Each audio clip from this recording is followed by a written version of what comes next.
4 सत्र अटेंड कर लिए हैं जी। अब जनता की बात सुनेंगे तभी तो जननायक के तौर पर अपने आप को साबित करते रहेंगे जी। पर जानना यही है ब्रजमोहन जी, आप पहली बार 89-90 में विधायक बने थे, उसके बाद 2023 में भी आप विधायक बने लगातार और इतने बड़े अंतर से, तो थोड़ा समझना चाहते हैं कौन सा मैनेजमेंट करते हो, अपनी पार्टी में ही करते हैं या सामने वाली पार्टी में करते हैं? लोगों के दिलों का मैनेजमेंट मैं करता हूं जी। और दिल क्योंकि चाहे हमारे पार्टी वाले हों या दूसरे पार्टी वाले हों, सबके पास होता है जी। और दिल जीतना, ये मैं सोचता हूं इससे बड़ा कोई मैनेजमेंट नहीं है। और मैं ये कह सकता हूं कि छत्तीसगढ़ की जनता का, रायपुर की जनता का लगातार इतना आशीर्वाद, प्रेम, स्नेह रहा है कि उसके कारण आज यहां तक मैं पहुंच पाया हूं, या जनता ने पहुंचाया है, कार्यकर्ताओं ने पहुंचाया है, उनके दम पर ही मैं जो कुछ हूं आज हूं। आपने कहा मैं जहां तक भी पहुंच पाया हूं, पर जो आपके चाहने वाले हैं उनका मानना रहता है कि जहां तक पहुंचना था वहां तक ब्रजमोहन नहीं पहुंच पाए। स्वाभाविक है। उसमें मैनेजमेंट कहां चला गया? नहीं, वो स्वाभाविक है जी। क्योंकि कार्यकर्ताओं का सोचना मेरे मन कुछ और है, विधि के मन कुछ और जी। तो इसलिए आपके मन का हो ये जरूरी नहीं है जी। जहां आपका मैनेजमेंट चल सकता है वहां तक आप चला सकते हैं, और जहां आपका नहीं चल सकता वहां आप नहीं चला सकते, ये स्वाभाविक है। और इसलिए कार्यकर्ताओं का या मेरे मन में जो है वो पूरा हो ये जरूरी नहीं है, पर जो हो रहा है उसको स्वीकार करना ये आपके लिए आवश्यक है। तो थोड़ा रोशनी दीजिए, 2023 में भी चुनाव लड़ा, 2024 में भी चुनाव लड़ा, चुनौती कौन सा चुनाव था? देखिए, मैं मानता हूं कि चुनौती होगी तो अवसर भी होगा जी। और इसलिए हमेशा हर चुनाव को चुनौती मानकर ही हम लड़ते हैं और उसको अवसर में परिवर्तित करते हैं, और इसलिए ये सफलता मिल पाती है। वो तो ठीक है, पर 2023 का चुनाव तो अपने मन से था, 2024 का चुनाव पार्टी के मन से था, दोनों के अंतर को तो बताइए ना। हम आप जो तो कुछ थे विधायक ही लड़ रहे थे। नहीं, हम जो कुछ है वो पार्टी के कारण है जी। हमने कमल के सिंबल पर चुनाव लड़ा है जी। पार्टी ने टिकट दी है 8 बार विधायक की जी। और पार्टी ने ही कहा 9वीं बार कि आपको सांसद का चुनाव लड़ना है, वो भी कमल पर लड़े जी। तो इसलिए चुनौती कुछ भी नहीं है। दोनों पार्टी के निर्देश पर 9 बार चुनाव लड़ा है अभी तक, लोकसभा विधानसभा का, और वो पार्टी के निर्देश पर ही लड़ा है, और आगे भी कोई ऐसे निर्देश होंगे तो उसका पालन करेंगे। 35 साल से नदी में तैर रहे थे, 36वें साल में समुद्र में उतार दिए गए, कितना मजा आ रहा है? नहीं, नदी में नहीं। जब हम मध्य प्रदेश में थे तो हम तालाब में तैरते थे जी। जब हम छत्तीसगढ़ में आए तो कुएं के मेंढक हो गए और अब जब हम मध्य प्रदेश में पहुंचे हैं तो ऐसा लगता है, जब हम लोकसभा में पहुंचे हैं तो ऐसा लगता है कि समुद्र में तैरने के लिए पहुंचे हैं जी। और एक बड़ा कैनवास मिला है जिस पर हम विभिन्न प्रकार के रंग भर सकते हैं और अपने मन में जैसी तस्वीर है वैसी तस्वीर बना सकते हैं। तो बहुत कुछ सीखने मिल रहा है जी। बहुत कुछ समझने मिल रहा है, और मुझे लगता है जैसा मैंने कहा कि विधि जो है वो शायद चाहती है कि कुछ बड़ा काम हमारे हाथ से हो, इसलिए उन्होंने दिल्ली भेजा है। तो अब थोड़ा वापस लौटते हैं अपने प्रदेश के संदर्भ में। हमारी पूरी बातचीत के केंद्र में 5 साल बनाम 2.5 साल चल रहा है। ब्रजमोहन अग्रवाल जी थोड़े निरपेक्ष भाव में, अब ना 5 साल का हिस्सा ना 2.5 साल का हिस्सा, कैसा देखते हैं दोनों सरकारों के अंतर को? देखिए, सरकार सरकार होती है जी। वो किसी भी पार्टी की सरकार हो, काम सबको करना होता है, कोई कम करते हैं कोई ज्यादा करते हैं जी। जब सरकारों में स्थायित्व होता है तो काम ज्यादा होता है, और जब सरकारों में स्थायित्व नहीं होता तो काम कम होता है, भ्रष्टाचार ज्यादा होता है। तो 5 साल की जो सरकार थी उसको ऐसा लगता था कि क्या मालूम हम दोबारा आएंगे कि नहीं आएंगे, क्योंकि उन्होंने 15 साल देखा था बीजेपी का, और इसलिए वो जनता की सेवा करने की बजाय लूट मार में लगे रहे, और इसलिए उनको जनता ने विदा कर दिया और फिर से बीजेपी की सरकार जनता लाई। और पिछले 2.5 साल में जो सरकार काम कर रही है उसको इस बात का विश्वास है कि हमको दोबारा आना है, और इसलिए ये 2.5 साल की जो सरकार है, और दिल्ली में भी जो सरकार है वो भी बीजेपी की है, यहां पर भी बीजेपी की सरकार है, तो केंद्र सरकार के सहयोग के माध्यम से राज्य सरकार काम कर रही है। परंतु ये बात भी सही है कि आजकल जो पूरे देश में एक वातावरण चल रहा है कि फ्री बीज, जी कि लोगों को मुफ्त में हमको बहुत कुछ देना है, क्योंकि और बहुत कुछ देना है तो विकास में कटौती होगी, जी और इसलिए लोग 15 साल डॉक्टर रमन सिंह जी के नेतृत्व में जो सरकार चली उसको लोग याद करते हैं जी कि उस समय जितने काम हुए आज उतने काम नहीं हो रहे हैं। तो आज लोगों के सार्वजनिक काम कम होकर लोगों के व्यक्तिगत काम ज्यादा हो रहे हैं, चाहे वो हमारे किसान को 3100 रुपए धान का मिल रहा हो, चाहे वो हमारी महिलाओं को 1000 रुपए मातृवंदन योजना का मिल रहा हो, चाहे हमारे मजदूरों को 10,000 रुपए साल का मिल रहा हो, चाहे हमारे व्यक्तिगत आयुष्मान योजना में 5 लाख रुपए इलाज के लिए पैसा मिल रहा हो। तो ऐसी विभिन्न योजनाएं हैं जिसमें लोगों के जीवन स्तर को ऊंचा उठाने के लिए काम हो रहा है, और साथ में केंद्र सरकार के माध्यम से सड़क, रेलवे, पानी, बिजली, घर घर में नल लगाना है, प्रधानमंत्री आवास बनाना है, इस प्रकार के काम हो रहे हैं। तो लोगों के जीवन स्तर को ऊंचा उठाने का काम चल रहा है। 5 साल 2.5 साल के संदर्भ में जब विवेचन कर रहे हैं तो रायपुर जिले के खाते में क्या उपलब्धि है 2.5 साल के अंदर? देखिए 5 साल रायपुर में क्या हुआ और 2.5 साल में क्या हो लिया? देखिए खाते में उपलब्धि बहुत है जी खाली आप अगर देखेंगे तो 5 साल में लगभग विकास रुक गया था। अब विकास की राह, क्योंकि अभी 1 साल पहले नगर निगम के चुनाव हुए हैं और उसके बाद में लगातार विकास के काम अब प्रारंभ हुए हैं। जैसा अभी राजेश जी भी बता रहे थे, बाकी हमारे विधायक बता रहे थे कि कचना का ओवरब्रिज एक बन गया। रायपुर की बहुत बड़ी अभी रिंग रोड जो है, रिंग रोड के दोनों तरफ की सर्विस रोड जो है वो 5 मीटर से 10 मीटर चौड़ी होने वाली है। रायपुर का आज के समय पर अगर मुझे लगता है कि सबसे बड़ा प्रॉब्लम कोई है तो ट्रैफिक का प्रॉब्लम है, क्योंकि मीडियम शहरों में सबसे तेजी से विकसित होने वाला शहर कोई है तो वो रायपुर शहर है। और उस दिशा में अब सेंट्रल गवर्नमेंट से 4 सर्कुलर ब्रिज सैंक्शन हुए हैं, वो बनेंगे। फिर राज्य सरकार ने ब्रिज सैंक्शन किया है कि जोरा से लेकर तेलीबांधा से लेकर जोरा तक का ब्रिज बनेगा। तो इस प्रकार से रायपुर शहर में विकसित होने के लिए हमारे यहाँ मल्टी स्पेशलिटी हॉस्पिटल्स आ रहे हैं, अच्छे स्कूल्स आ रहे हैं, अच्छे कॉलेजेस आ रहे हैं। तो छत्तीसगढ़ की राजधानी रायपुर आज महानगर, कोई भी जो रायपुर की 20-25 की आबादी, लाख की आबादी का शहर है, उस आबादी के शहरों में सबसे तेजी से विकसित होने वाला कोई शहर है तो हमारा रायपुर शहर है। अच्छा, आपने बताया कि रायपुर की सबसे बड़ी अगर कोई दिक्कत है तो वो आपको लगता है कि ट्रैफिक है, या मोबाइल नेटवर्क और टेलीफोन नेटवर्क की भी कोई बड़ी दिक्कत आपको महसूस होती है कि नहीं होती है? देखिए, ये आज के समय पर मोबाइल नेटवर्क या बाकी नेटवर्क के बारे में, नेटवर्क बहुत प्रकार के हैं। रोड नेटवर्क आज उसमें सुधार हो रहा है, रेलवे नेटवर्क। नहीं, मैंने मोबाइल नेटवर्क की बात इसलिए पूछी कि आजकल तो समय फोन पे बात करने का, मोबाइल पे बात करने का है। ऐसे समय में ब्रजमोहन जी पत्र वत्र के माध्यम से बहुत बात कर रहे हैं। आजकल ब्रजमोहन जी खत बहुत लिखते हैं। देखिए,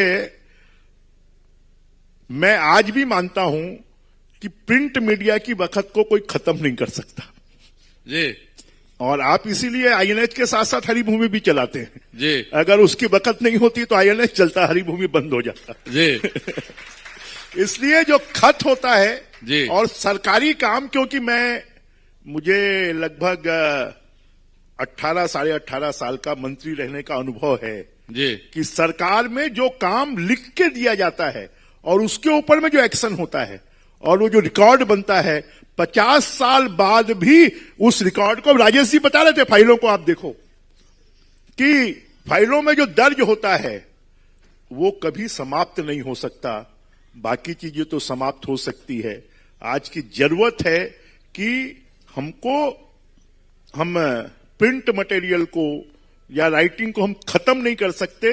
आज इंटरनेट के युग में या एआई के युग में उसका भी अपना महत्व है, तो प्रिंट का भी अपना महत्व है। नहीं, पर प्रिंट का महत्व तो पहले भी था, पर भूपेश जी को ऐसे पत्र लिखे हो हमें ब्रजमोहन जी के मिले नहीं जितने विष्णुदेव साय जी को खत लिखते हैं, ये मोहब्बत भरा संबंध क्या नहीं है? नहीं, ऐसा नहीं। आपको वर्तमान 2.5 साल याद है, 5 साल याद नहीं है। 5 साल में भी मैंने बहुत पत्र लिखे हैं जी और सरकार के नाक में नकेल भी डाली है जी। और कौन सी? आज भी देखिए, एक अगर आप जानते हैं, आपने खुद ने कहा कि 8 बार का एमएलए, 5 बार के मंत्री, 9वीं बार सांसद, तो जब ऐसी समस्याएं हों, जिन समस्याओं के समाधान के लिए हमको सुझाव देने की आवश्यकताएं हों, तो इसलिए हम सुझाव पत्रों के माध्यम से देते हैं और उन सुझावों के ऊपर में एक्शन भी होता है। पर हमारी जानकारी तो ये रही कि ब्रजमोहन जी के आंख के इशारे पे काम होते हैं। ये खत से काम कराने की नौबत क्यों आ गई ब्रजमोहन जी? देखिए, आजकल आंख के इशारों से आंख मारने से प्रेम नहीं होता है। आजकल प्रेम का इजहार दूसरे तरीकों से होता है और उसी से मैं कर रहा हूं।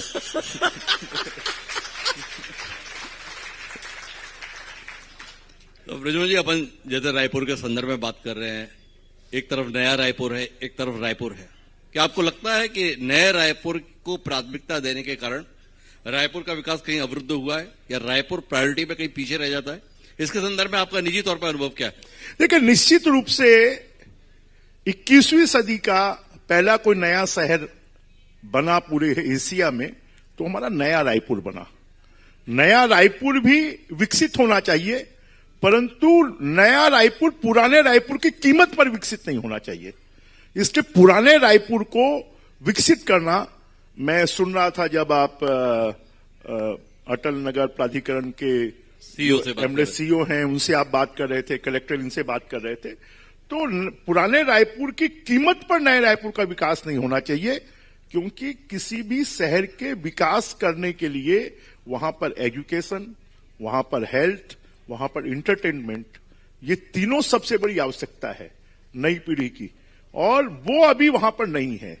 इसलिए उसको विकसित होने में समय लगेगा, परंतु जो हमारा विकसित रायपुर शहर है, यहां पर और ज्यादा विकास की आवश्यकता है और ज्यादा काम करने की आवश्यकता है और उसकी जरूरत भी है। ये बार बार बात होती है कि 5 साल के दौरान रायपुर शहर का विकास रुक गया था, सड़कों का चौड़ीकरण नहीं हुआ, नई सड़कें नहीं बनी। पर करीब 2.5 साल होने को है। सड़कों के चौड़ीकरण के संदर्भ में अभी भी वैसे ही संकट बना हुआ है। शारदा चौक, फूल चौक के संदर्भ में लगातार बात होती है सड़क चौड़ी होनी है, पर कहां रह जाती है? ब्रजमोहन जी बता पाएंगे, ब्रजमोहन जी चाह रहे हैं चौड़ीकरण या ब्रजमोहन जी नहीं चाह रहे हैं चौड़ीकरण? मेरे चाहने नहीं चाहने से नहीं होगा, हम वही चाहते हैं जो जनता चाहती है जी। हमारा कोई व्यक्तिगत कोई स्वार्थ नहीं होता है जी। तो जनता क्या चाहती है? जनता चाहती है चौड़ीकरण होना चाहिए। फिर क्यों नहीं हो पा रहा? होगा, आप निश्चिंत रहिए जी। जल्दी होगा। 5 साल नहीं किया तो अब होगा। क्योंकि देखिए, बहुत सारी, आप भी सरकारी पेज समझते हैं जी। सरकारी पेज में बहुत सारी चीजें उलझ जाती हैं और उसके उलझने के कारण ये परिस्थितियां पैदा होती हैं। परंतु मुझे लगता है कि अब धीरे धीरे रायपुर शहर की जितनी विकास की योजनाएं हैं, वो योजनाएं अब पाइपलाइन से निकलकर बाहर आ रही हैं, टेंडर की परिस्थितियों में आ रही हैं और उससे रायपुर शहर का विकास होगा। अच्छा, आप तो राज्य सरकार से बाहर आ गए। राज्य सरकार का कामकाज आपको कितना संतुष्ट करता है? देखिए, मैं ये मानता हूं कि संतोष कभी भी करना नहीं चाहिए, संतुष्ट होना ही नहीं चाहिए जी। जो संतुष्ट हो जाएगा वो मर जाएगा जी। इसलिए हमेशा विकास के मामले में असंतोष होना चाहिए और राज्य सरकार और तेज गति से काम करने की आवश्यकता है। और धीरे धीरे मुझे लगता है कि जिस प्रकार से केंद्र की योजनाएं हमको राज्य सरकार को मिल रही हैं, हमारा टैक्स का कलेक्शन बढ़ रहा है, उसके माध्यम से और तेजी से विकास अब छत्तीसगढ़ में होगा। पर कांग्रेस तो बड़ी उम्मीद के साथ में है कि 2.5 साल बाद उनकी कहानी बननी है, भूपेश बघेल को फिर मुख्यमंत्री बनना है।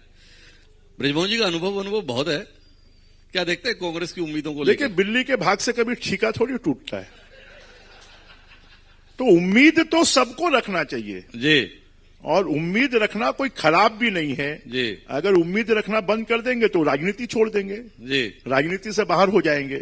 इसलिए उम्मीद रखने में कोई खराबी नहीं है। उम्मीद रखे परंतु तो वो उस उम्मीद के पूरा होने की कितनी उम्मीद ब्रजमोहन? देखिए, उनको उम्मीद वो रख रहे हैं, इसलिए रख रहे हैं क्योंकि उनको मालूम है कि हमारी उम्मीद पूरी नहीं होने वाली है। जिस दिन उनको उम्मीद पूरी होने की दिखाई देगी, उस दिन वो उम्मीद रखना बंद कर देंगे, काम करना शुरू कर देंगे। उनकी सिर फुटबॉल बंद हो जाएगी, उनकी जो अलग अलग गुट चलते हैं वो सब बंद हो जाएंगे। अभी तो उनको उम्मीद नहीं है और वो सिर्फ नाउम्मीद के आधार पर इस प्रकार के काम कर रहे हैं। मुख्यमंत्री के तौर पर एक भूपेश बघेल थे, मुख्यमंत्री के तौर पर एक विष्णुदेव साय हैं। समीक्षा करेंगे थोड़ा ब्रजमोहन जी? देखिए, समीक्षा पांचों उंगलियां बराबर नहीं होती हैं। हर व्यक्ति का अलग अलग, हर समाचार पत्र का, हर इलेक्ट्रॉनिक मीडिया का संपादक कोई हिमांशु थोड़ी हो सकता है। तो इसलिए सब अलग अलग प्रकार के वो लोग हैं, सबका अपना अपना काम करने का तरीका है, सबका अलग अलग अपना स्वभाव होता है, सबकी अपनी अपनी वर्किंग होती है।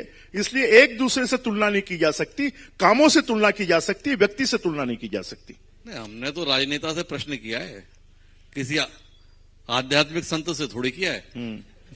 तो थोड़ा राजनीति के अनुसार बताओ ब्रजमोहन जी। अच्छा, ये तो रिजल्ट बता दिया ना कि भूपेश बघेल जी क्यों चले गए जी, ये रिजल्ट ने बता दिया आपको। और विष्णुदेव साय जी? विष्णुदेव साय जी बन गए। नहीं तो वो थोड़ी तो 2.5 साल और है वो तो मुख्यमंत्री का चेहरा थोड़ी थे। 2.5 साल और है वो जी। तो चेहरा कौन होता है जी?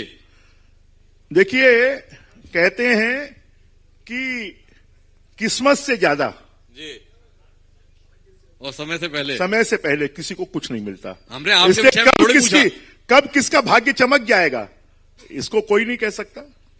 अभी आप हमारे सामने पुरेंद्र मिश्रा जी बैठे हैं, अभी आपने उनकी बात की। तो इसलिए राजनीति में या कभी भी किसी भी फील्ड में जी जरूरी नहीं है, हम जब पूरा जीवन जीते हैं तो हमारे जीवन में हर बार अलग अलग पड़ाव आता है, अलग अलग मुश्किलें आती हैं, अलग अलग सफलताएं मिलती हैं। इसलिए ये किसी की तुलना करना मुझे उचित नहीं लगता है। ये तो अपने अपने किस्मत, भाग्य और काम के ऊपर डिपेंड करता है। तुलना ना करो, वैसे ही बता दो विष्णुदेव साय जी मुख्यमंत्री के तौर पर कैसा कर रहे हैं? अच्छा काम कर रहे हैं, बढ़िया काम कर रहे हैं जी।